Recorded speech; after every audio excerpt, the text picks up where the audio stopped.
Polda Metro Jaya mengungkap di awal kasus ini masuk di Polsek Pesanggerahan, berita acara pemeriksaan atau BAP adalah perkelahian dan bukan penganiayaan. Hal ini disampaikan Direktur Reserse Kriminal Umum Polda Metro Jaya Kombes Pol Hengki Haryadi. Hengki mengatakan sejak awal para tersangka sudah memberikan keterangan tidak benar. Sejak di Polsek kemudian diambil alih ke Polres Jakarta Selatan karena tak adanya unit TPA dan kini ditarik ke Polda Metro Jaya. Sehingga pemeriksaan ulang pun dilakukan terhadap para tersangka, yaitu Mario dan Satrio, Chanel Lucas, serta para saksi pada Rabu 1 Maret 2023. Dan juga bukti chat WA dan rekaman CCTV.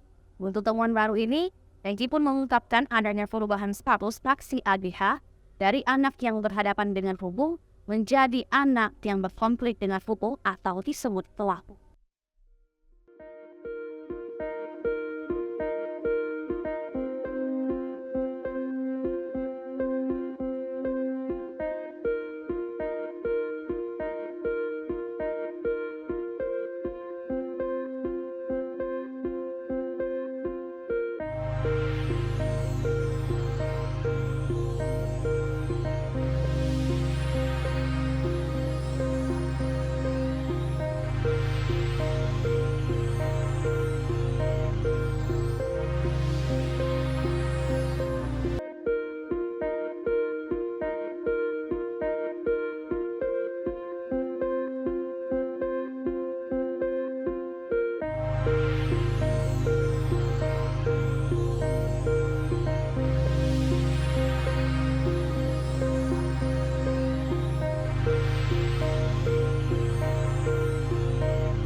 Itulah tadi berita hot news kita pada hari ini. Saksikan berita hot news lainnya hanya di kanal YouTube dan Facebook Tribun.